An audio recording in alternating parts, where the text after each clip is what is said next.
We are live. Let me see. We are live. Absolutely. We are live for sure? Yep. Okay, we We are. are live. Yeah, you're right. Okay. So You can tell everybody. before I introduce you, let me go ahead and tell my community that for 35 minutes, Logan and I have been chopping it up about all kinds of different things, thinking that we were live on YouTube. And it was me looking at the comments section, realizing they're not following us at all. Are they bored? Why aren't we just dropped some massive truth bombs and there's no reaction in the comments section. And all this time, for some reason, after I hit live stream on StreamYard, it didn't go live. And I tried to play my introductory video, and I even said for the very first time, I'm not even able to play my introduction video. I don't know what's going on. So Logan and I just started talking, and not once did I ever look on there and see that we weren't even live. That's funny. Dude, I'm sweating laughing. It's so Can't funny. believe that. So we can rehash. I mean, we can go back and replenish the steps. Yeah, man. We caught at first. Initially, we were just talking about San Diego was a while back, and man, we've both done a lot, and we did talk about we're gonna set up another one for another little round table with Waters Above. It's been a while. That's been a while, but mainly I didn't have any announcements, so we were really just talking about all these amazing associations. We're talking about George Lucas and Star Wars, Area 51, alien abduction phenomenon. You guys missed the bus. I'm sorry. We had some juicy content. We'll just have to revisit it, man. We'll just talk about it again. Let me, if you don't mind. Yeah, go ahead. Take off. Yeah. So I want to be clear to everybody here that's listening and watching, because I wanted to make this announcement. What I'm about to tell you, coming out of my mouth, these are my truths. Not necessarily going to reflect Jayson's. We don't agree. If we laid all our truths out on the table, I already know that we're not going to synchronize harmoniously. But what's great about this channel and what I love about this community is we can be adults and respectful of each other's truths. You're going to start to see some of these connections, though, between what we were talking about for the past 30 minutes that are just fascinating. And for me, besides doing astrology and numerology and readings and all that kind of stuff, I'm a code breaker, and meaning that I look at what I call the source code that creates the final product, meaning the final product is you're looking at me, you're listening to me, but behind me that you don't see are letters, numbers, and symbols. And that's what I'm breaking into is the code. And so what I've found as a code breaker is a highly linked aspect to Area 51 and DNA manipulation, if you even want to call it that. We can easily bring in Prometheus with the Greek mythology, because Prometheus in the mythologies was said to have molded men out of clay.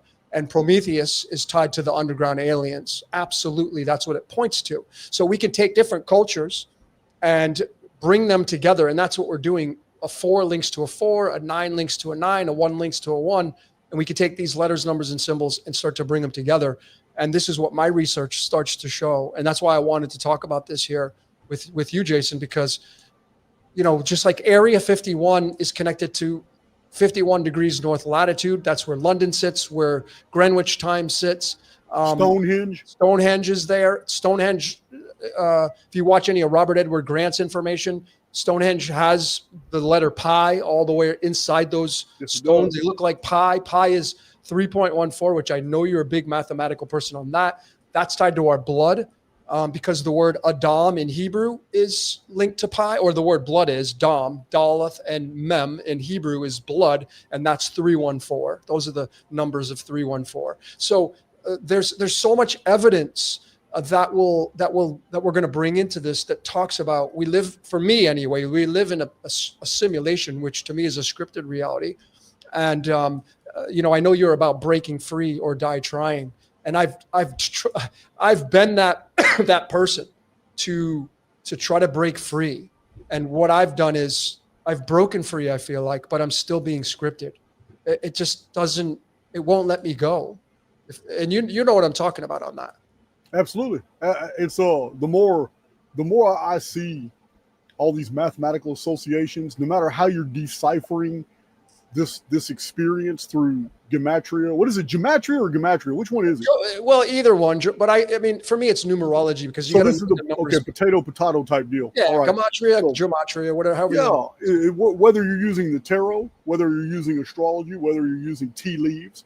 I even made a joke in a recent video where I was talking about I wouldn't give a damn if you're holding a cockroach upside down and counting how many times his legs twitch. Whatever your system is, it's always the man, and it's never the means. It's always the man that's able to use all these different tools to tap into the code.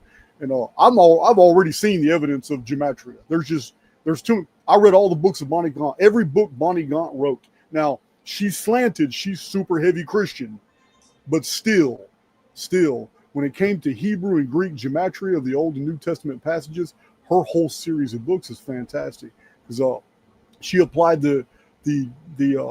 all the verses in the Bible that equal any measurements in the Great Pyramid and Stonehenge, she published in her books, and it's some really interesting stuff. What Bonnie Gaunt did with her geometrical studies is basically look at ancient architecture, find out what the measurements were, what the geometrical value was, find out what in the Bible had that same value, set that aside, and read it as a message. Crazy. It's all, as I mentioned earlier, the audience missed this. 3.14, which is the perfect circle, and you bring those together, it forms the vesica piscis, right? That's tied to Ra, by the way, radium. But when you just simply look at the books of the Bible, the 66 books, the most popular lineup, the third book is Leviticus. The 14th book is 2nd Chronicles. If you take those words in Hebrew from their origination and put them into the calculator, it comes out to 143, which is a permutation of 314. So, and this is just one example of so many other ones. Our blood is the Dom, right? The 314, Daleth and Mem. That's the 13th letter and the 4th letter. Our blood is tied to the Dom, which is Adam. Our blood is tied to the Alpha Dom. Our blood is tied to Pi. Pi is the prison. Right now, you don't have to agree with because I know your whole thing on the soul trap theory, but it's in the code, right? So it's all magical spells, whether it's fiction or nonfiction. It's all storytelling, and it's all just based on magic. But these numbers in the Bible, the code, they're so precise. I've thrown this out there. Could the Bible have been written by AI? You know, could it have been written by a supercomputer that we don't know about? I mean, I think it is. I mean, I do have a video called the Serpent Code, where I showed that every reference to serpent, snake, dragon, leviathan, cockatrice in the Old Testament, every single reference to those creatures actually forms a cipher, and you can take that verse where it's referenced and put them all together, and every single one of them are attached to only one verse in the Old Testament, and it's the verse in Isaiah that's breaking down the identity of Lucifer. So I did a whole video on this showing using a Strong's Concordance. All you got to do is look up every single verse in the Bible that shows that mentions a snake, a serpent, a dragon, a cockatrice, and leviathan, and it's going to point you to Isaiah 14, where it's talking about how Lucifer was cast out of heaven and he became something else. It's very interesting. It's very interesting, but AI is. I do believe that the biblical material was all constructed by AI. It is entirely too complex. Further, I will even allow for a huge span of time. Imagine this, Logan, that AI was already created thousands of years ago, and all these ancient texts, all these religions, all this material was already done by AI, and then people started printing it up in books, then it became a part of our mythological systems. We started printing, we started making scrolls. After the collapse of that civilization, everything that was formerly created by AI now became basically the synopsis. It became the syllabus for everybody, and this is why we have so many common denominators between cultures and legends and myths all over the world are saying the same thing. And now here it is. We are now we are now technologically advanced again. And now it's thousands of years later, and we're finding it mysterious and intriguing, and we're just making all these discoveries. But really, all we're doing is discovering things that we had already designed a long time ago through AI. Yep. They want to rewrite the Bible with AI. They're already doing it.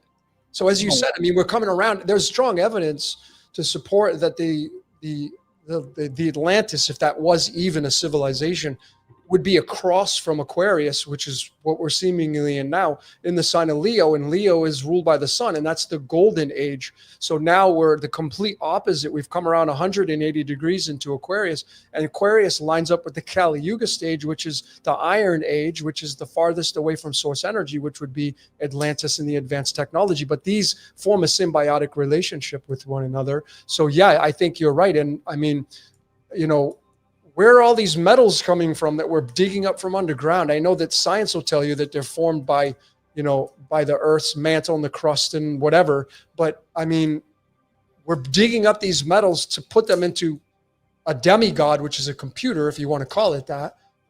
And we're computing things with it, and we're making things with it. And you know, it's becoming like we were talking about this before we came on, where shit, man, people are going to get fooled because they're creating videos already with AI, and you can't even tell that it's fake. You can't tell, man. You won't be able to tell, and it's just getting better and better. And I had postulated this. I just came out with my decode on forbidden fruit. And at the end of the video, I talked about, like, we create video games. Like, I was a big I don't know about you, but I grew up as Street Fighter, and like I loved all these fighting games, right? Well, I had an Atari, but you forgot. I went to prison at 17. I missed that. That's right. I'm sorry. That's right. Yeah, I forgot. Okay. But you know the game. Anyway, so Street Fighter was a game I just used, and it's like, so whoever Namco, I think, created that game. Well, Ryu and Blanco and these characters that they've created, they're literally locked inside the game. They're in a prison. They can't get out of the game. Those characters, right? They're inside that. And the only way that you can play the characters by turning on the system and then grabbing your joystick and pressing the buttons. And the buttons even have letters, numbers, and symbols on it, the Sony PlayStation. But these characters can't get out of the game. They're locked in the prison. So I thought of, like, well, let us make man in our image. If you do the Genesis 1:26, the Elohim, I mean, the image is 43 in numerology. The word serpent is 43 in numerology. The first offspring of Adam and Eve, Cain, is 43 in numerology. Are we just characters locked away in some kind of simulation like we've done?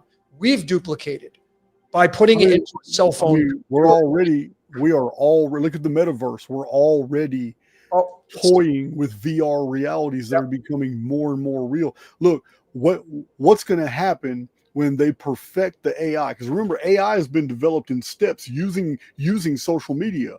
AI was developed first with allowing content creators to freely use ChatGPT-4 so they could perfect their AI systems with content creators who are using ChatGPT-4 not only to research, but to write whole scripts and books and all kinds of things. Then they morphed into imagery. The AI was now used to create images and manipulate images. They've perfected that now. Then they moved into the music. AI music is everywhere now. You can't even tell the difference between the real and the AI generated. So now they're in the late stages of perfecting basically what I'm calling the fourth turning of AI.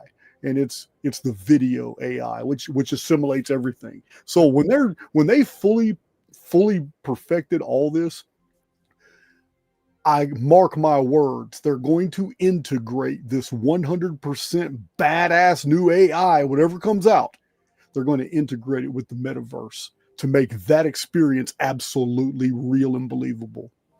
You do know that there are Fortune 500 companies that are already buying real estate in inside the metaverse. There are people who already work their jobs in the metaverse. Yep. You can take real money in your bank with in the metaverse and move money into the metaverse. Yep. and buy, sell, trade, do all. Man, it's crazy what they're designing. Fractal, there was actually a episode on the X-Files, that show, if you've ever watched that series. I did. I watched it. Yeah, I think it was season 11. And it was I don't remember what the episode was, but if you go to the season 11, you'll see it. I think it may be episode number 1. but it was literally about a guy stuck inside of a computer. And he's like, dude, get me out of here. Shut down the system. Like they made it look like it was some beautification. They made it look like we're going to have everything we want, but it's a prison. So go delete it. Go shut it off. Man, there's some creepy videos, you always have your naysayers. You always got your naysayers. Sure. But it kind of, it's like, why would you put this out there? Yeah. There was some TikTok videos that bled over onto YouTube, and they were brought to my attention by the Paranormies. And the Paranormies played some of those video clips for me. And I was like, what is this? And these world builders, these giant cities that you can go, see random NPCs and talk.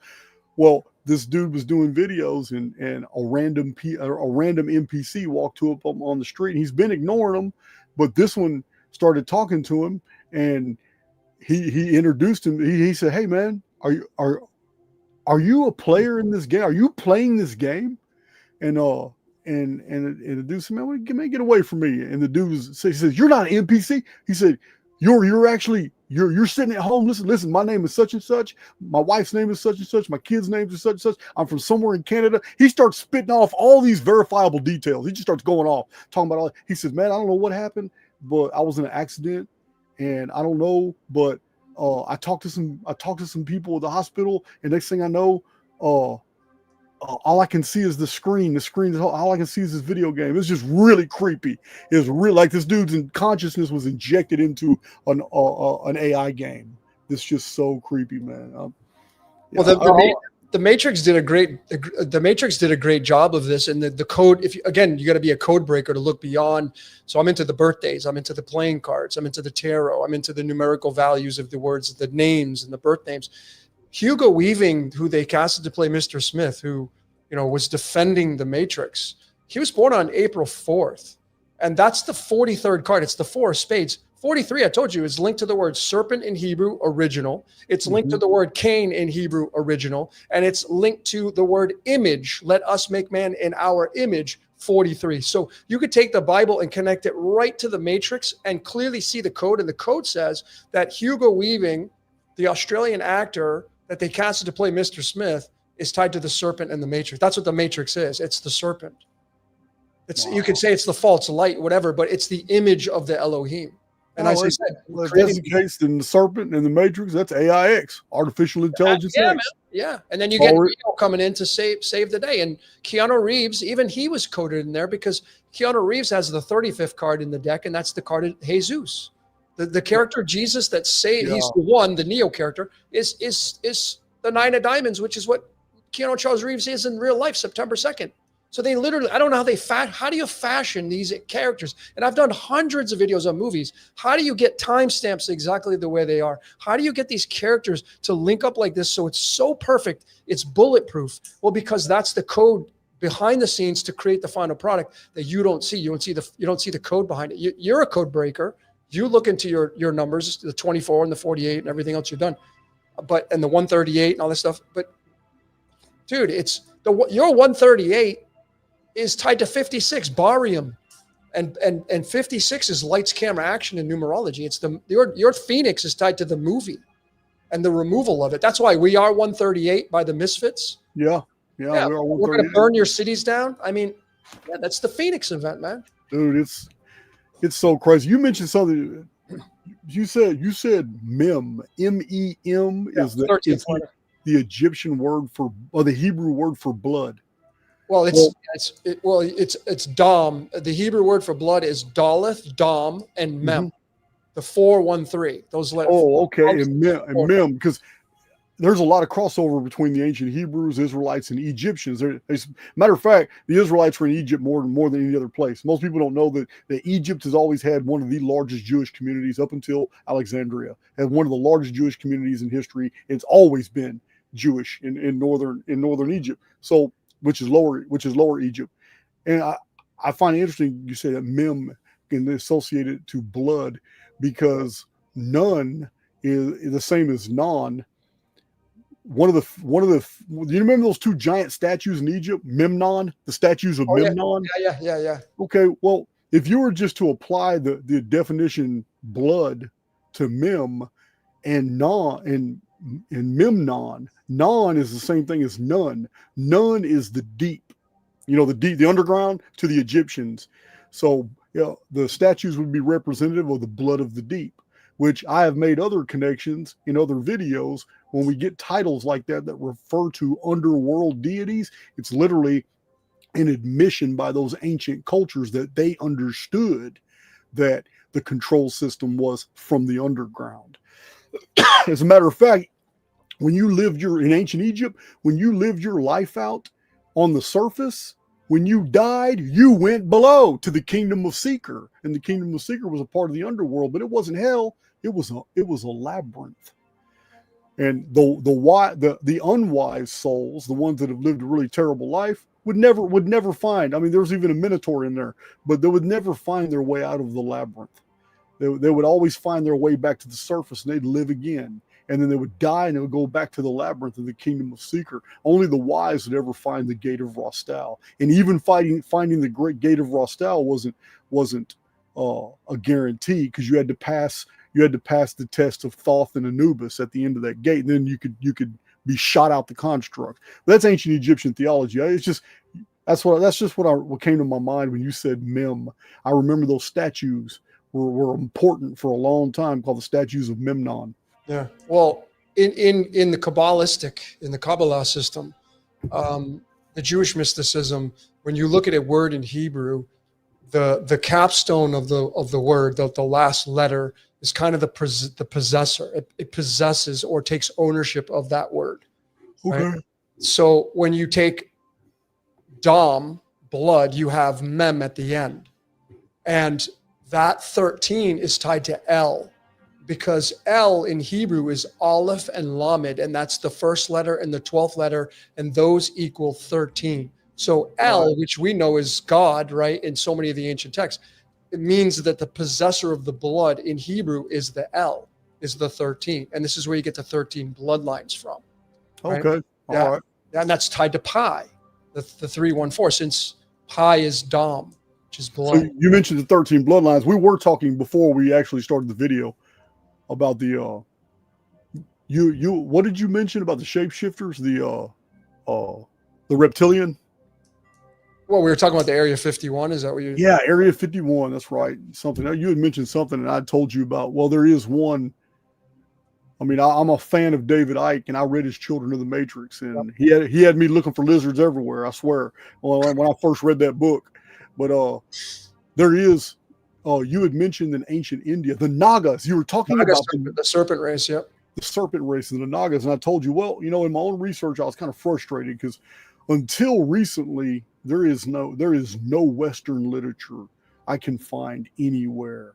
And that's like 2 decades of searching. I can't find anything about a knowledge of shapeshifters and all that, but there is one reference from that cache of scrolls known as the Dead Sea Scrolls, 1947. They're very controversial. Some people says they were staged and fake, which is really interesting because 1947 was also the Roswell UFO crash that people say was an alien assist. It was fake as well.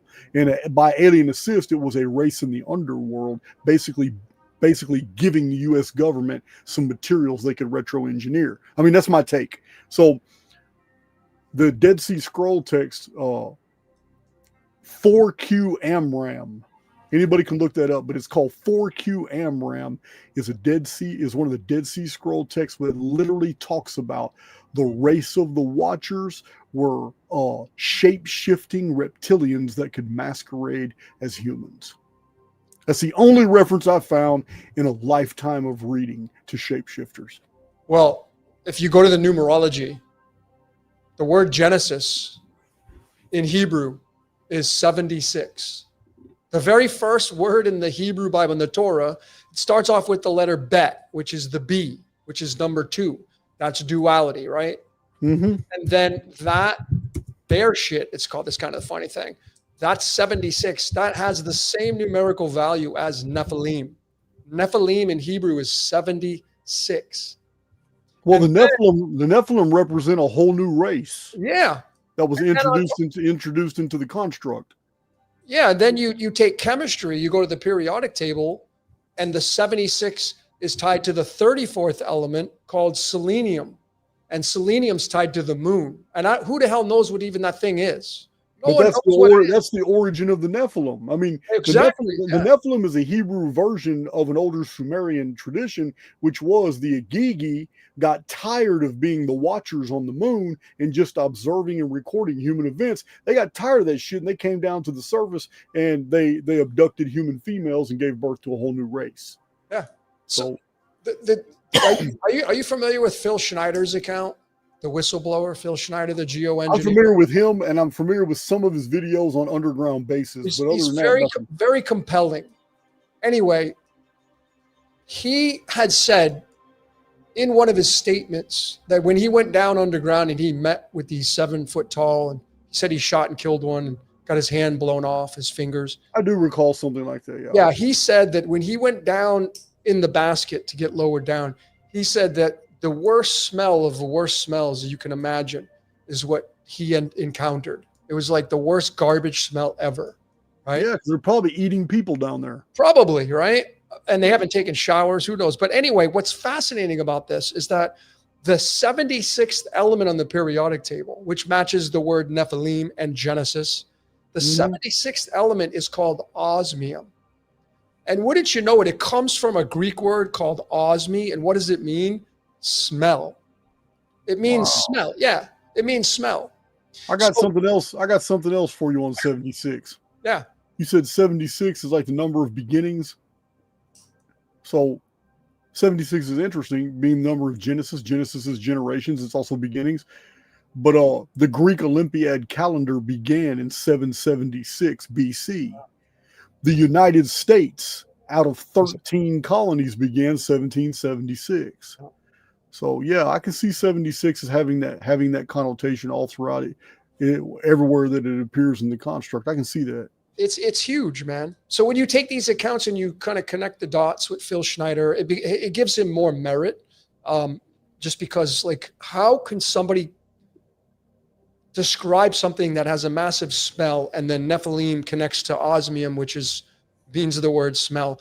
And then it connects to the moon, and selenium having an isotope 76 and the moon being tied to the Nephilim. How do all these things come out so perfect? Well, then you start to look at the DNA, and this is where we get into perhaps the DNA manipulation. The very first photograph of DNA, I can't remember what year it was, but I do know that they numbered it number 51. It's photograph number 51 for the very first recorded image of the X DNA, which is what it looked like, which is the double helix, the number 8, the letter H.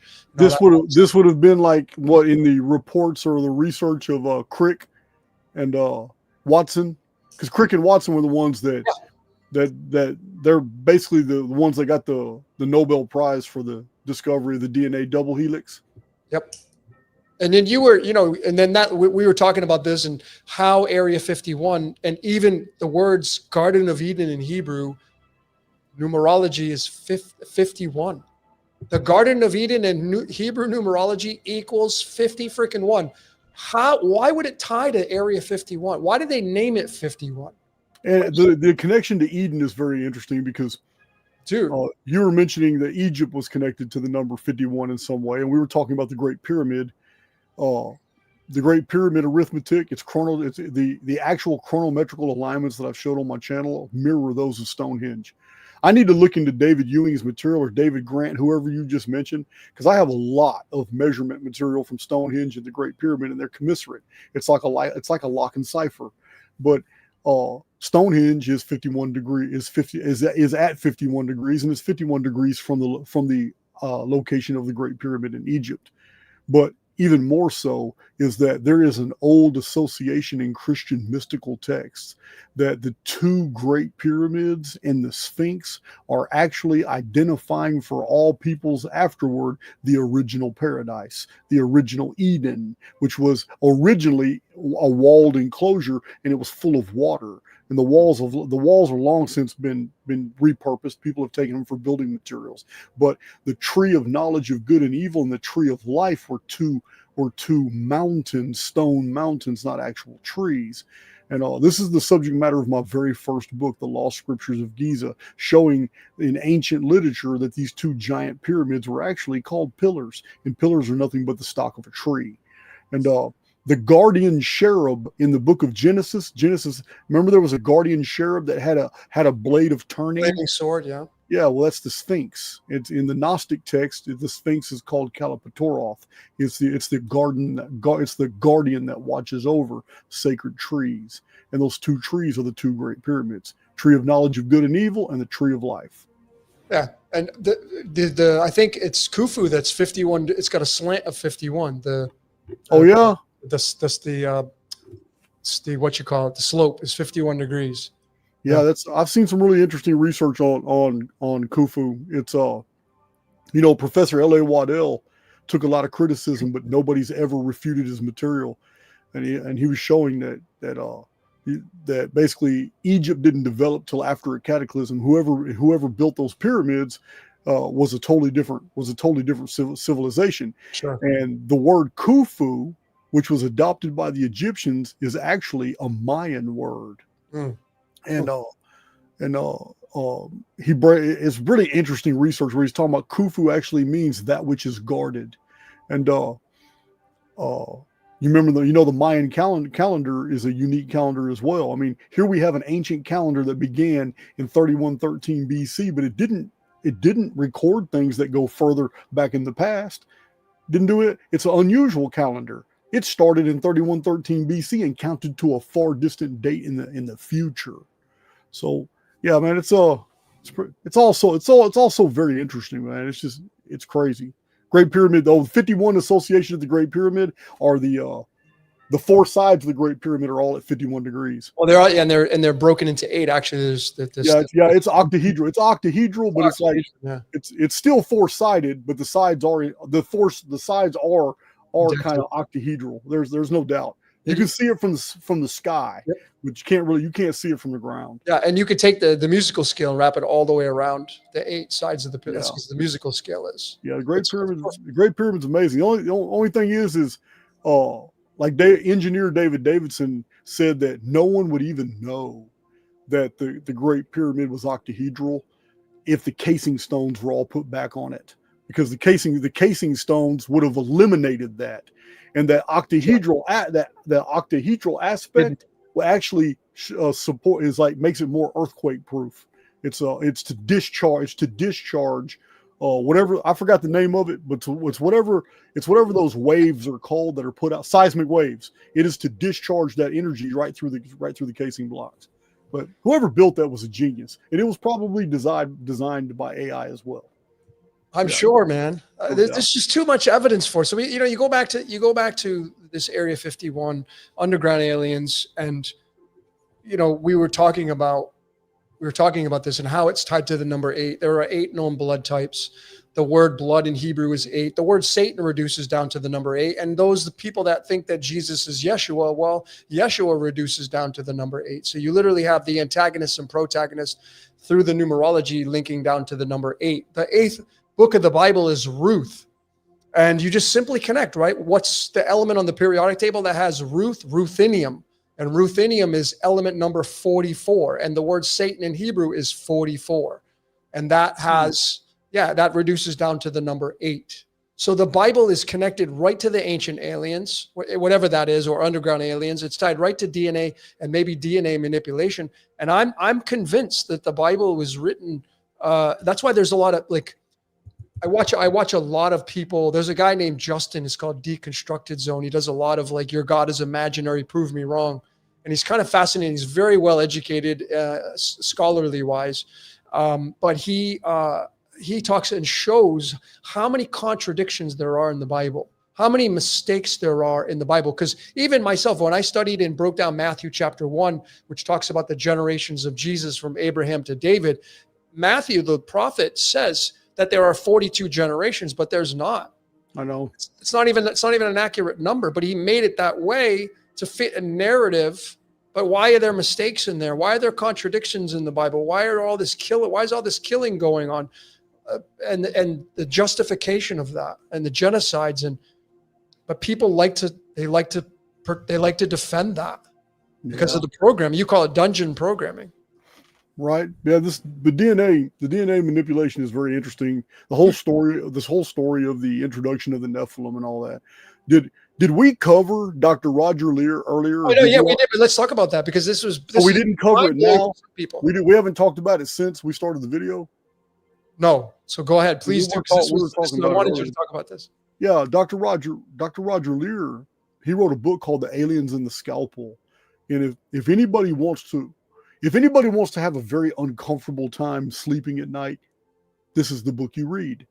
But, with 1962, we had the advent of Betty and Barney Hill controversy. Alien abduction became a thing. By 1965, women all over the United States and Canada were complaining about being abducted in their sleep.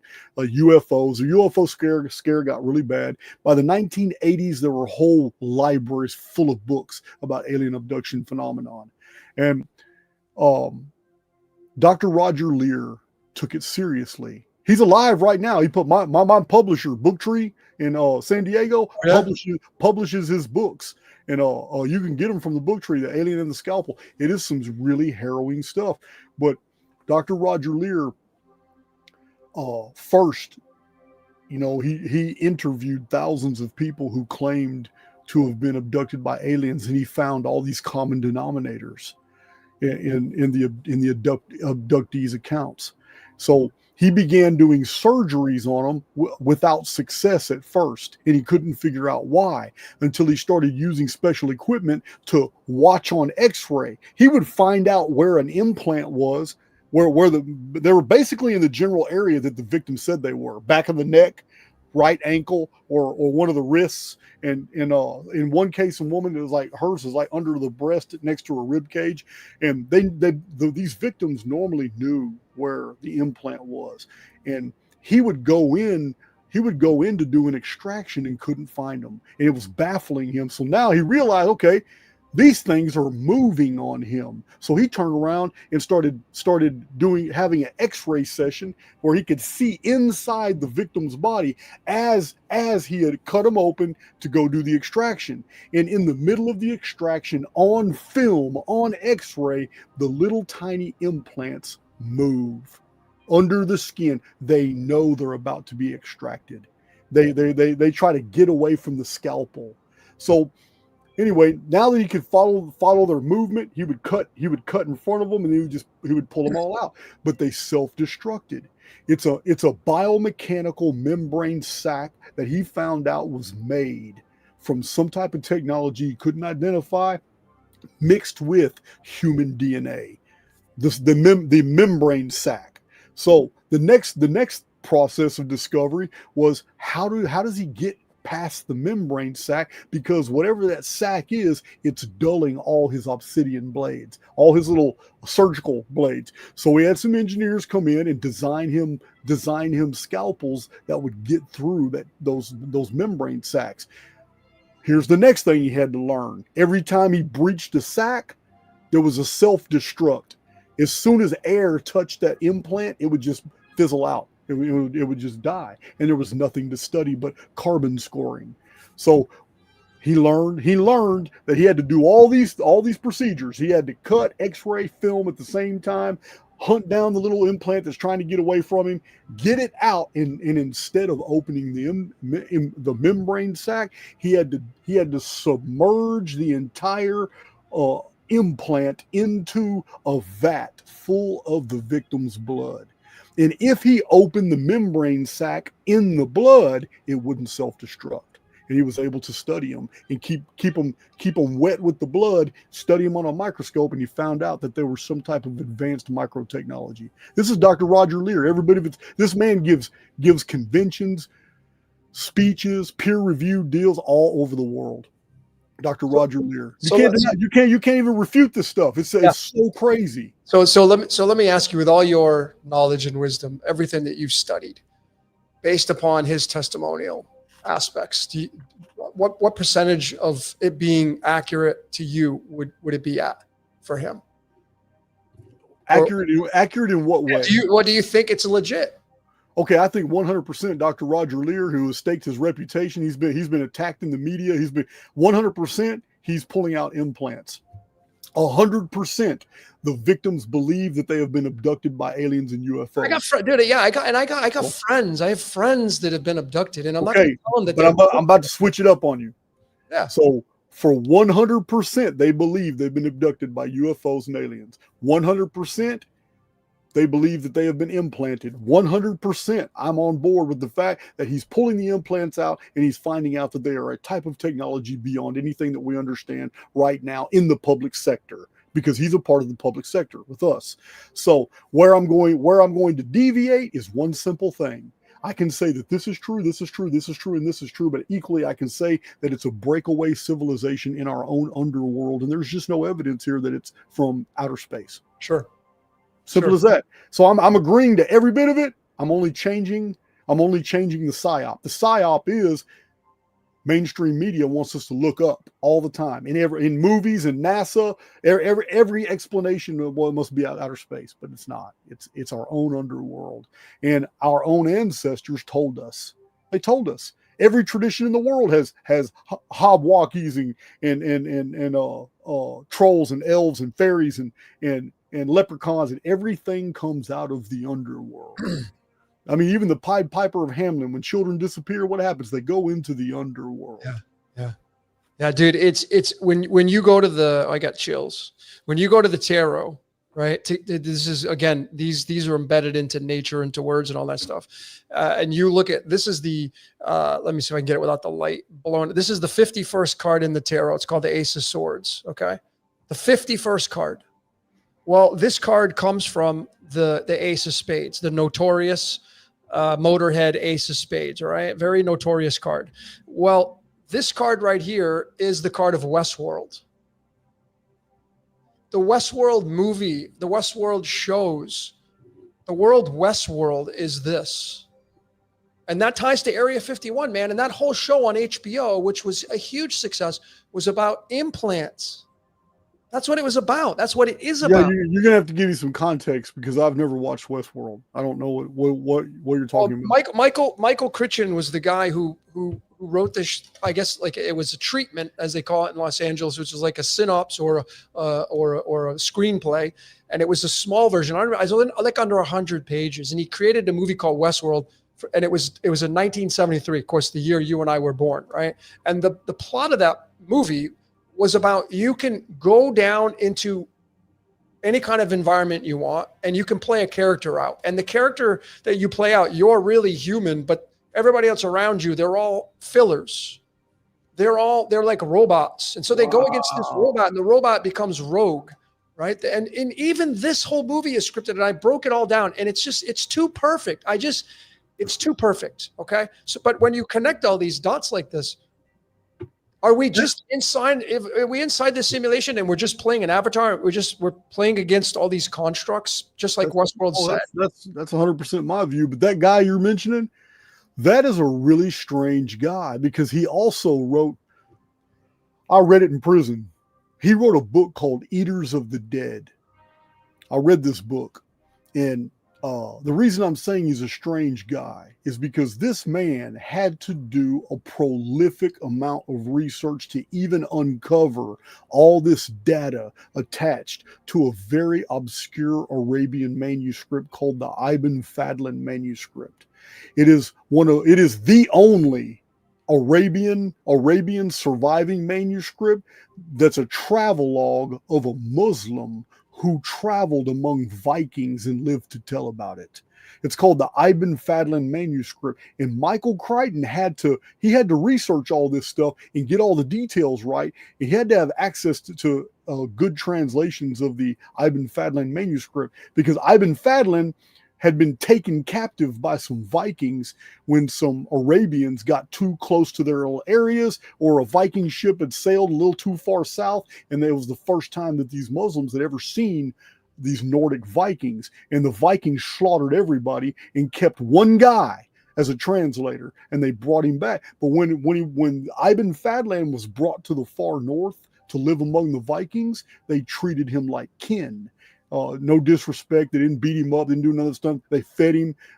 They also protected him, because they were like his hedge guard, because that was a part of Viking. That was a part of the Viking social structure, that if you have strangers among you, you have to risk your life to save them, because a stranger wasn't good. It was bad mojo for a stranger to die in the house of a kinsman.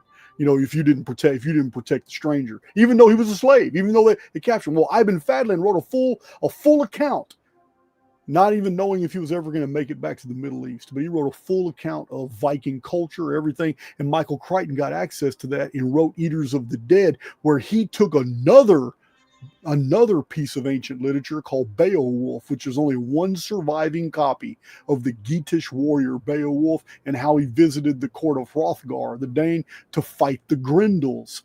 And Michael Crichton mixed up the Ibn Fadlan history with the Beowulf history and created a badass story about these cave dwellers called the Grendels that were attacking the Vikings. Crazy. He's a weird dude because he mixes real history, deep history that most people have never heard of. He mixes all this up with some fantasy shit, but maybe it's not fantasy shit. Maybe the Grendels are real. I do have a book in my library about the Grendels from William Cooper. William Cooper wrote a book called The Great Flood, and in there he spends like 9 chapters on the Grendels. You're talking about William Cooper with the Pale Horse? No, it's a totally different William Cooper. Okay. I read Behold the Pale Horse too. Yeah, this is William Cooper, who's like a biblical scholar. Oh, okay. They share the same name, and they're both authors, but no. The biblical scholar William Cooper would roll in his grave to ever hear the other William Cooper ever speak. Yeah. Well, he's a fascinating guy, William Cooper. Behold the Pale Horse. The Pale Horse in the tarot is the death card, which is card number 13, ironically. Wow. Tied to our blood. Yeah. The Pale Horse the death card has the Pale Horse right on it. So it's tied to and you were just talking about your seals, like we're in the second seal. So, that's gonna play into this. Obviously. Let's see, 2020, let's see, hold on, 24. So 5, 6. Yeah, 2028 begins the third seal. But I'm thinking 2030 is that we'll be at the height. Yeah, I'm really I don't want to say discouraged because it was a prediction, but man, it came to pass too good. I'm talking about it. Most people don't know because they're not looking, but the amount of people who have been hospitalized in knifings across Europe, Canada, the United States, and the UK is now being suppressed. I mean, locals know, they see it on their news reports all the time, but the amount of people who have been knifed, it's like the knife became the ultimate weapon of 2024 and 2025. It is so bizarre. Interesting. So bizarre. Yeah, it's all over the place. I didn't know that. Yeah, man, it's everywhere. I've got people from all different countries. Ever since I released those videos, people still send me all kinds of stuff from all different countries about what's been going on. Hell, they even got a knife angel. They got a whole statue made of 100,000 confiscated knives in the UK. And this statue is taken from city to city on display. It is so cryptic. It is so weird. It's called the knife. You can Google it. It's called the Knife Angel. And man, it looks weird. It looks terrible. Well, they don't even have, if you're talking about England, 51 degrees north latitude, London, again, area 51. Well, they don't allow guns over there, right? So you got to use a knife. Right. Yeah. So, that kind of fits into the narrative right there. You say it's all across Europe, though. So, yeah.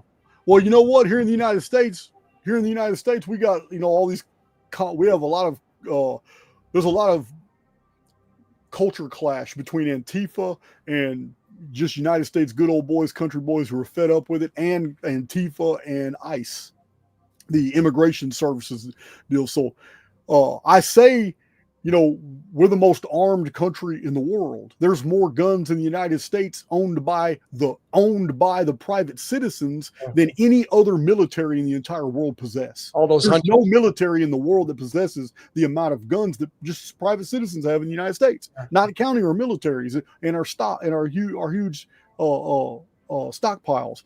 But what's crazy is I just saw a video last week and I commented on my channel that despite the fact we have all these guns, we have all these weapons and all that, when it comes to interpersonal clashes in society, no one in America is using guns. Hardly even use knives. It's all fist fights when it comes to politics. But one guy who was totally outnumbered by a bunch of Antifa kind of did something different, because a whole bunch of us laughed our asses off watching on Twitter as this guy took a frying pan He used a frying pan and cleared the field. I have never seen a guy go postal with a frying pan. But let me tell you something. He rang everybody's bell. Wait, One hit down. Bam. The cast I'm iron talking about he back fisted people. He spatulated people straight in the face. So you saw people raised up off the ground. You can see the look on people's faces right before that frying pan hit them. Yeah, that dude ruled the field. Antifa will never mess with that dude. He cleared the whole field with a frying pan. Wow. A new weapon of choice. Yeah, man. So all that BS about the United States, people are violent and all that. No. Within 1,000 feet of me are assault rifles everywhere. All these people, man, on assault rifles. Listen, but when we have all these interpersonal conflicts and all that, it's always fist fights. Ain't nobody going out there shooting each other and all that. It's just crazy, man. It's the news hypes up all kinds of shit. It's such It does. Well, it's a machine, right? Yeah, man. It's a machine. Yeah. Absolutely. Yeah. So absolutely. So going back to this alien phenomenon, this extraterrestrial race, or whatever the case may be, do you think it's possible that they found a way to time travel into this reality, and that's why the phenomenon of the UFOs time travel is really interesting. Yeah, it's really interesting because what's his name? Thomas Van Hassel. Van Hassel. Do you know who Van Hassel is? That name is familiar, but you're gonna have to educate me. What's his first name? Is it Edward Van Hassel? I know it's George Van Tassel. George Van Tassel, 1940s, 1950s. He bought this airport out in the desert, and he somehow managed to connect with the military with it. And it's called Giant Rock out in California. I think it's in California, Nevada. Anyway, he said he got visited by aliens, and they showed him what time travel was. And he said the formula is simple. It's 1 equals T over F. 1 equals time over frequency. So I played around with this a lot myself. It's complicated because it's such a simple formula, but it totally ties right into DNA, man. That the 2 base pairs of DNA, which forms the number 8, which is our blood, the adenine, thymine, guanine, cytosine. The double helix, which is the number 8, which is the vesica piscis, which is the ichthys in the Christian symbolism and all that kind of stuff.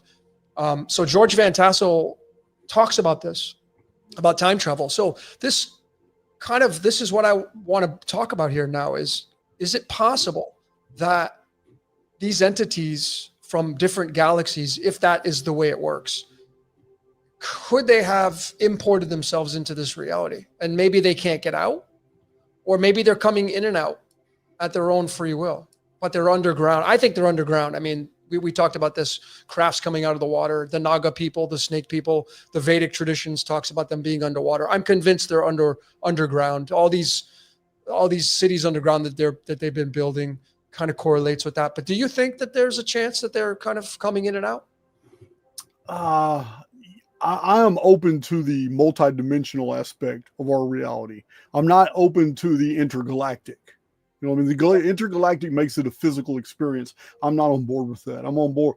I still think this is a perceived experience. And when it comes to time travel, then we're now dealing with something that is very, very simple. It's complex to us. Why? Because we are fourth dimensional beings. Being a fourth dimensional being means basically that we experience everything in 3 dimensions, but what makes the 3 dimensions believable is the aspect of time. The fourth dimension, everything's in a flow state. It's not in stasis. So we're basically fourth dimensional beings. There can be an argument that we're a 5th dimensional being, which we can now add. We can add imagination, intuition, all the insubstantial things that make reality very unique. That could be a 5th dimension. When we get to 6th, 7th, 8th dimensional higher deals, I'm going to show you an example of higher dimensional realities communicating to us in 2 dimensions. Well, the only thing that we can understand, optically here. You want to see this? It involves crop circles. Yeah, please. It involves crop circles. So I'm going to share my screen. And you've seen a bunch of these. I know you've seen a bunch of these. Oh, yeah. I've studied crop circles. They're fascinating. Well, I'm going to show you some interesting things here. Let me find it. I mean, I don't think humans are out there with cardboard boxes stomping. Absolutely not. That was a psyop from the beginning. Yeah. They put two dudes with tennis rackets on their feet and they paid them $1,000 to go out there and say they did that. So dumb. I know. They're too perfect. The shapes are too perfect, man. Yeah. All right, let's see. I'm sharing my screen. Just a window. Oh, I love that. That's beautiful. All right. So I do not know if you guys are going to see. No. Yeah, I did the same thing yesterday. I got to open this window up for you to be able to see it. Hold on. StreamYard's weird about what it lets you share and what it doesn't. So I'm gonna remove that and do that again. All right. It says stop screen, so I'm still sharing my screen. No, it's just me and you right now. This is so bizarre. Stop screen. All right, now I'm gonna go back in. Share screen.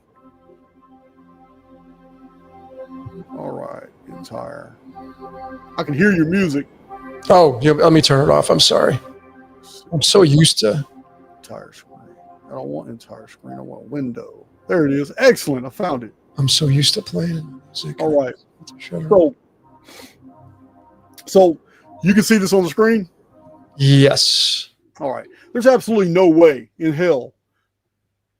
When these agroglyphs appear, they appear very complex. If you were a person on the ground, you'd be a tiny speck if you get all the way down there. Now, what a lot of people don't realize is these aren't just shapes that are, you don't just bend the wheat and the corn and the rye and the barley. It's not. It's a chemical change. Yeah. It's a chemical change. It has been proven that something is chemically altering this plant and then threading it and weaving it down in circular motions. And it's so bizarre. So this is just some examples of the complexity, the geometrical complexity of agroglyphs, but you're not seeing a true picture of what's being conveyed here. These are messages, but these messages are being interpreted by somebody else who's using the right software. Would you like to see what happens to them when you use that software? Yeah, of course. These are all messages. I've already showed in a book I wrote like 15 years ago, Anunnaki Homeworld. In that book, I showed where many of these were calendrical messages giving us timestamps in our own calendar for different. That one, dude. That's whew. Look at that. No, nobody did that. No. So I have videos on my channel that show these little yellow orbs. These little yellow orbs going over. I have videos that show the yellow orbs making these in real time and filmed over the field when the crop circle appears. These little orbs. Wow. So anyway, these are just, I'm just showing you some examples because this is a two-dimensional representation of what is supposed to be interpreted in 3 dimensions. Yeah. Whoever's on the receiving end, somebody's sending these messages and it's used with technology, but on the receiving end, these form something totally different. This is the famous Julia set. Yep. It's based off 1.6. set. This is a depiction of our solar system with Earth is missing.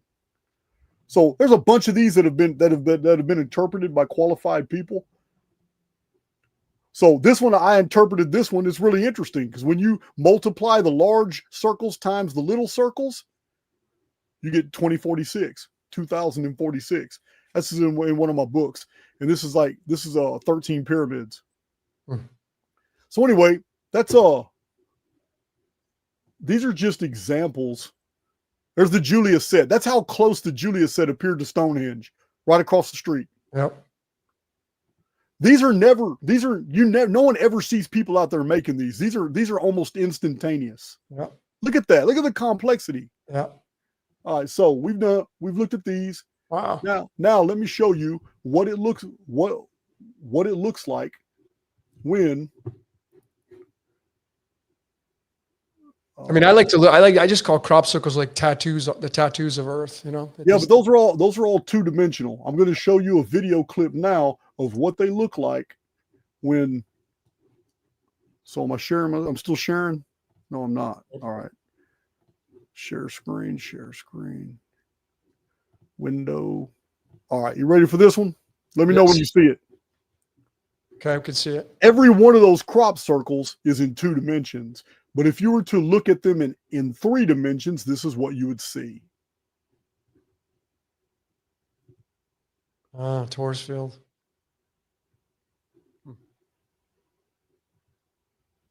Vortex. Okay. Yeah. So something is communicating this technology, because that's what this is. It's technology. Somebody is communicating this knowledge and technology, and then somebody here is receiving it. Yeah. They know how to decode it. The reason I'm assuming this is because why go through the effort of this type of communication, and this communication getting more and more elaborate ever since 1990 when crop circles started becoming super complex. Yeah. Agreed.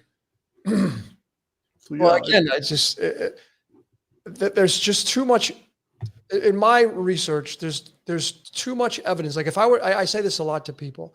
If I were to take, I have over 800 videos. If I take all the material from my videos and I had to show up at a court of law to prove my case as my discovery, I could easily convince a jury. I have no doubt about it that this is it's too perfect. It's too perfect. The simulation is too perfect. You can't even tell that it is what we say it is.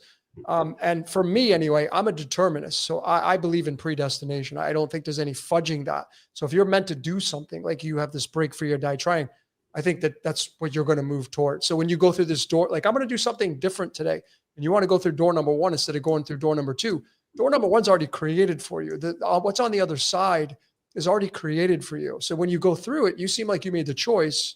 But the choice to me is an illusion. Being a determinist and having the support to back that up, my final answer is we don't have control. People think we have control. I don't think we have control. I think we are under the control of something else. And the thoughts that you have that come into your mind, certainly we're having the thoughts. Certainly we have the thoughts, but where are they coming from? So I'm going to disagree. I'm going to disagree because I know you're a nihilist, but I am. But I know you're a nihilist, but you know what? It doesn't. None of that matters to me. But you don't see that you do have some type of choice. I'm gonna talk guy to guy here. We're just gonna pretend there's one that we're gonna pretend that Jeff Stout right there, my buddy, he's in the chat. I've been knowing him since I was a child. We're gonna pretend Jeff Stout's sitting right here with us.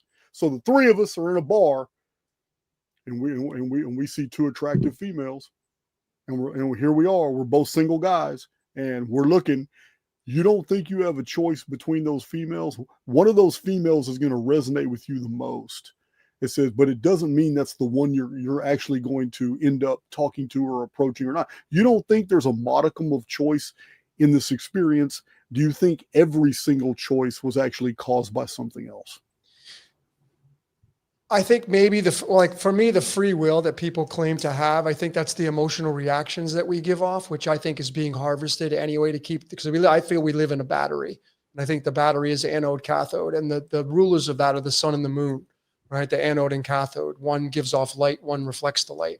But the choice to me is like, I've seen this in my own reality where something happens to me. Like I gave the simple example, Jayson. I said to my audience, there are people that are in there washing the dishes at night, and they had maybe a glass of wine, and they're cleaning the wine glass. And it's happened, right, where you put the rag in the glass, and you bust the glass, and it slices open your finger, and you cut it so bad that you got to go to the hospital, right? Because you need stitches, like you almost cut your finger off, and you go to the hospital, and you meet somebody there. And maybe you start dating that person. Maybe you get into a relationship with the nurse that treats your finger. Well, where was the choice of you breaking the glass? See, these things happen in real life. This is fate. These things happen. The Greeks, they said that you can't control your fate. You can only control what you react to the fate or the destiny. Like I've given these examples over and over. So when you had asked the question, you're in a bar and there's two women. They chose you and you chose them. The choice is the illusion, because the script playing out, the simulation playing out is that I think we're in a movie.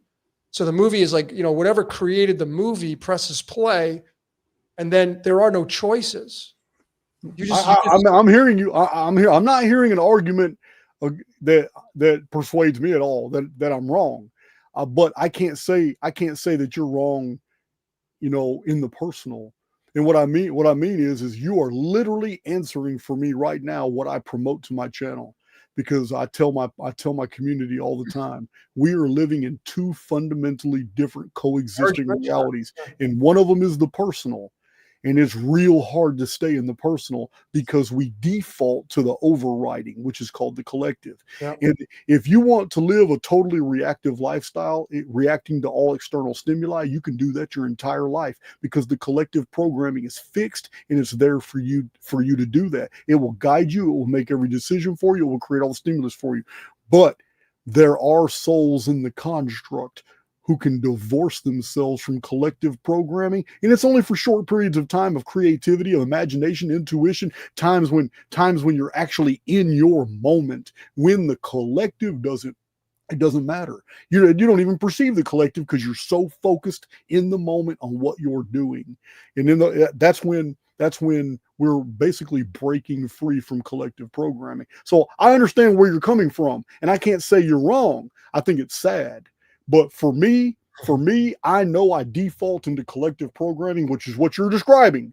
I default into that on a daily basis. We all do. But I also believe that there is an element here that it's the reason for the whole experiment itself. Because if everything was pre-programmed and everything was predestined, there would be no reason to even do the experiment. There would be no reason to exist whatsoever. Well, then you'd have to create the foundation based upon that. But what I'm saying is that even if you break out, like we talked, I don't know if we did this before when nobody was here, or we talked about it earlier. I have disassociated myself from the mainstream in the biggest way possible. I don't really watch I don't know anything. People have to send me stuff, right? Because I'm constantly looking at the code. I've been through that too. Now I'm so ignorant. But what I found is that I look back on my life and I look at the code and I see the forensics. Like, I'm a forensic decoder. I see the forensics of what I did in the past and how it all maps out. And even now, as I've disassociated myself from what I used to do, there's still a forensic trail that's left behind as me, somebody that stepped outside of that. Like, the thoughts that are coming into my mind, they're not my thoughts. So even if I break away from the collective, what's now giving me the thoughts? What's changed? Yeah, like, I follow Ishak Bentov. I agree. Thoughts are in the field. They are in the field. Yeah, they're in the field, but you have your own as well. Okay, I mean, it's obviously it's impossible to prove that. It's impossible to prove free will. It's impossible to prove it. You can't. There's no way you can prove it. I can show the forensics of the trail that you leave behind. That is possible, but it's impossible to say, yeah, I have free will, or I can prove it. It's not possible. It's not even, you can't even, there's no way you can prove free will. You can, it's a concept, but there's no way. Listen, I'm not going to disagree. Yeah. I know, and these are my truths, so I don't expect I can't prove it to you. I can't prove it to you. Yeah, right. You can't. So it's just a thought, right? I will take this into consideration. I would not be surprised that after this experience is over and I'm outside of the construct, and I may have been laying down for 19 and a half minutes and thought I just lived 77 lives. I don't know. I don't know. But when I'm outside of this subjective experience and I'm debriefed and I'm like, oh, wow, everything's back to me instantly. There may be some screen that I look at, and that screen literally shows me, damn, on this last run is Jayson Brashears, not any of my previous avatars and previous lives, but this last run, something massive happened for me because according to these stats right here that I'm able to look at, and that whoever's there with me showing me, hey man, look what you did this time. You spent about 13.5% in the personal, totally defying the collective programming. And I might get debriefed and they may tell me, it says, that's amazing because we hardly ever see anybody get over 10%. It is amazing because we put you in a simulation where the deck is stacked against you. Negative default programming is already saturating you. There is really no hope for you whatsoever to ever excel in life. You would be in the 1% if you did it on your own. It says the entire field of phenomena was against you, and yet somehow 13% of your 100% of life on that life sim was still just doing you without without any repercussions from the collective. You actually broke free 13% of the time. I wouldn't even be surprised if I'm debriefed. I wouldn't be surprised if you and I know each other outside this construct. Oh, yeah, no, for sure. And then we're going to laugh about this shit when we get out and say, damn, man, I really thought that dude Billy Carson was real. He was a fake ass fraud from the beginning. You know what I mean? It could be anything. Agreed. I totally agree. We've talked on my channel. We've talked about having a representative, somebody controlling you avatar wise, what I mentioned earlier when the audience, we weren't live, as I mentioned, and maybe I talked about this earlier, but like I grew up playing Street Fighter, the video game. And, I was fascinated by it, like these characters. And so I started, and this was in the Forbidden Fruit video that I just did. I think I mentioned this. I'll mention again because this kind of tailors into what you're talking about. But we've created these characters in these games, and these games are becoming so lifelike. We're almost merging with them, right? Which we talked about. These characters can't leave the game, and certainly if you don't pick up the joystick and play them, they're not going to move. They're not going to move. They're not going to do anything. There's no director saying action. And then you start to read your lines in your screenplay. I feel like that's how it is. We live inside this movie and we're reading our lines, and you may break free from the collective that you would describe as a collective, but you then move into you're still in the movie. I get it. Still in the movie, man. And so that's totally fine, right? That's totally fine. But we're making these games that are becoming real. How long before, because people are putting these VR goggles on, how long before reality you can't tell the difference? When you put the goggles on, it's literally just like taking a pair of sunglasses on and off. There's no difference. How long are we away from that? Where we merge? We're on the precipice of it now. We're on the precipice right now. I think the technology is already here. I think that the technology they have, I say those people. The technology of the breakaway civilization, our controllers, their technology is far in advance of ours. What they're doing is catching the surface up. Yeah. And that's why in the last 4 years, you have seen the ChatGPT phenomenon take over the literary world. Now you can write any document and not be a published author, and no one will know. Now they went with the images. Now they're able to do image creation, image manipulation, all super fast in a 4-year period. Yep. Now they've taken over music industry. Now AI music is so easy to make. Now they're just now finalizing the video AI perfection. Yep. When all 4 of them are complete, they're going to integrate that with metaverse. Yep. They're going to make the metaverse so believable. I mean, think about it. If you're elderly and you're in a 78-year-old body, if the metaverse promises you and said, listen, man, you know what? Just stay home. We have 15-minute cities. We're going to deliver your food. We'll deliver your food. We're going to take care of you. All that stuff's going to just stay home. Whatever, join the metaverse, and now you're a 22-year-old. You're a 22-year-old now. Whether you want to be male or female, in the metaverse, you can be whatever you want to be. But now you get the sensory. I mean, the metaverse is supposed to be everything. You're supposed to feel things, all that. It's going to be like a total cerebral interface. Yep. You don't think the majority of the human population that's now been forced out of jobs because AI is taken over, you don't think that the majority of people who now don't even travel anywhere because it's become unsafe, there's all kinds of no travel restrictions and all that because they've made up things like violence or Antifa or whatever. People are just going to say, well, I'm going to try this metaverse. And once they go in, they're addicted because they can be who they want to be, do what they want to do. And listen, it's easy to lock down 70% of the human family in an alternate reality right there. Absolutely. And and then you become an avatar in that game, and then it doesn't matter if that avatar dies.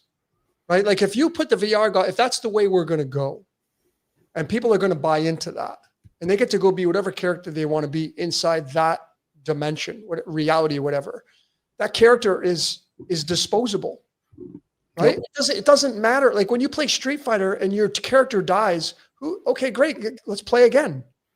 I don't care if Ryu gets killed by, it doesn't matter to me. The metaverse I'm describing with AI can become so real that it would be nothing for legislation to be passed, thinking that if you're going to go in there and just act a fool and commit crimes that you can't do on the streets, you could actually get arrested in the real world for something you did in that video game. That's what I foresee. I concur, man. I mean, I personally think that Philip K. Dick and his books and especially Minority Report. We've talked about this on my the movies they made from Philip K. Dick's material, amazing. Amazing, right? And Tom Cruise, and it came out in 2002, and that 202 is tied to the tree of life and tree of knowledge. That's what it equals in numerology, 220. I could go on and on with that, okay? But minority, I feel like we're moving towards that. We're moving to a perfected society. We're moving into crime prevention. It's happening because when you start to, especially, that's why astrology and numerology and the tarot and all the code breakers and all the gematria people, we're literally putting all this together into a nucleus, and it's uploading into a computer system, and it's perfecting itself. And there you could, when you start to read somebody's chart, like I do countless readings. I've done readings, and the readings I do for people, right, for astrology, numerology, after I'm done with them, and I get if I do get a testimonial, all I hear is, I can't believe how accurate that was. How is it so accurate? Right. So if you're willing to look at astrology and numerology, which was shunned during the age of Pisces, if you're looking at it now in the age of Aquarius, which is I know thyself, it becomes super accurate. Whatever the stars are, whether that's a fake construct, whatever, I don't know, but it provides so much accuracy when it describes us as human beings. And as we start to do these interpretations and we start to say, wow, that's how can that not be me when the definitions are there? Now you're uploaded into a system. Now, whatever's looking at you can pretty much pinpoint, and then it looks at your playlist on YouTube. It knows what you watch. It knows what you listen to. It knows shows that you like. There are TikTokers who swear up and down. All of that. That things are appearing on their phones as advertisements of objects or ideas or concepts for which they had only thought. They hadn't spoke out loud. Yep. So, and that's the thing. That's why I'm a determinist, Jayson, because it's been in science from the biology and the mind and the body. It's already proven. This is not my opinion, that you will make a reaction milliseconds, the decision to make the reaction milliseconds before you do the reaction. Mm-hmm. So that means that the determinism plays out here, where when you go to do something, it's already determined that you're going to do it beforehand. This is real science now. I covered this in my Free Will Decoded. Not my opinion. This is by scientists saying this, that now, unless they're completely fabricating the evidence. I have a friend who's in the brain industry who I trust. He's up in Canada, and he concurs with this information that we make decisions by the brain milliseconds before we actually move into action to make them. So this is now playing in line with what you just described, where people are having advertisements coming. Let me offer a scenario for which you would be right, but there would still be a slight nuance to where you would be in error. Sure. So you could be absolutely right that this collective experience has basically enslaved the race, because let's just assume that there are 100 million souls here in the construct, and everybody else is just programming. They're just NPCs. So we ignore the NPCs and we focus on the 100,000 souls. I can agree that out of those 100,000 souls, about 95% of them are controlled by external stimuli and are existing in a 100% reactive medium, like you described, about 98 to 99% of their life. Everything is reactive, everything. But you are describing a scenario that still allows for that 1.5 to 2% of the human family who are truly true, and they're living about 10 to 15% of their life free, and yet they're still 85 to 90% controlled by the construct and also living that reactive medium. You follow me? Totally. I'm not saying this isn't. I don't believe that this is a scenario for which you could be right or wrong, or that you could be 50% right and be 50% wrong. I believe that you're mostly correct. I agree with you. You're mostly correct. But what accentuates that correctness is the fact, like every rule is empowered by its exceptions. That's what the exception of a rule is. But I can see 1 to 1.5 or 2% of the human family. And they're not free 100% of the time, but they're still living far more freer than the main collective. And you would be generally correct. Yeah. However, I would be right because I consider myself that minority. Minority. Sure. No, I get it. No, you make a valid point. You make a valid point. So for me, it's determinism. For you, it's like I'm stepping out of that determinism and I'm going to live in this small percentile where I'm not part of the collective.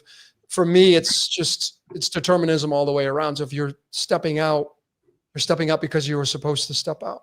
Yeah. Well, I'm also equally confident that we talked for 35 minutes and we started this video early because I have to get to a birthday party. And it's the reason why I showered and shaved, because I just don't go out in public a lot no more. But I've been so busy, but I got ready for this birthday party I have to attend, and I'm gonna have to cut this short. No, dude, it's getting real close to 3:30 now. Yeah, no, you got your family to attend to, so I respect that. We're going to basically just sum it up like this. Guys, you missed a fantastic 35 minutes. That's terrible. That's so terrible. We can do it again, man. I know you're stacked up with podcasts, but I have a full calendar on my channel. But there's nothing stopping you from tomorrow, the next day, next week, inviting me to your channel. Of course. Yeah. I'm always free to go on other people's channels. It's my channel that John's kept a pretty stacked calendar on. Oh, I see. Okay. So yeah, just let me know. Send me an email, man. And I'll come on your channel. We'll chop it up on something. I'll try to get Jordan. on. That too. Yeah, we can have Jordan. We can all three of us be on your channel. That would be great. That would be really good. My community is going to come. Yeah, for sure. Well, I appreciate you. And again, when I say it's my truth, I sincerely mean that. I don't expect people to agree with me. I don't want people to agree with everything that I say, because this is my reality. I say you're the most important person in the world today, Jayson, you and everybody else listening. And so my opinion is meaningless when it comes to your construct. Well, I think that if you wanted to be a hardliner, you could find more stuff to be contrarian over. But when you really break it down to its fundamentals, I don't think there's hardly anything you and I disagree about. Yeah. We really don't. We're pretty much on the same take. Now, there's going to be differences in degree on that agreement, but I think you and I are pretty much on the same page almost on everything. Yeah, no, I totally concur you on that. Yeah, for sure. Yeah. So, well, it's been an honor and a pleasure, man. This whole DNA thing and the ancient aliens. I got another one coming out on Area 51 and DNA manipulation. So I'm looking forward to kind of putting that presentation together. All right, awesome. That'll work. Well, you got if you want to go check out Logan's channel, his channel link is in my description box.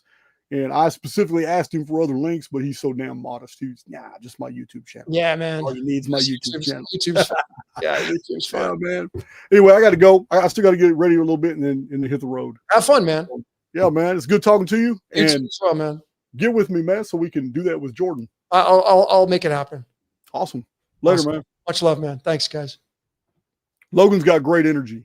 We've talked to him several times before, and yeah, I haven't been avoiding.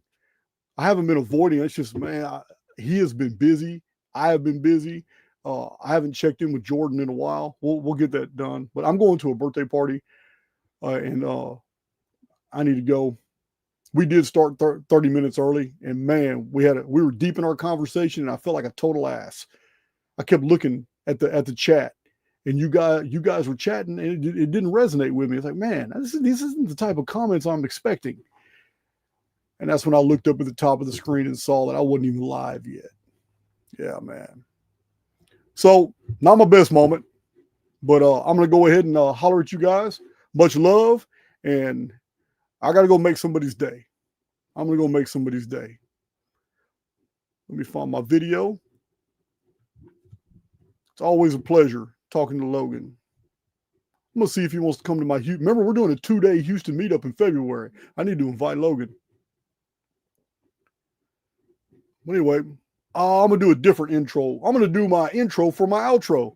Love you guys.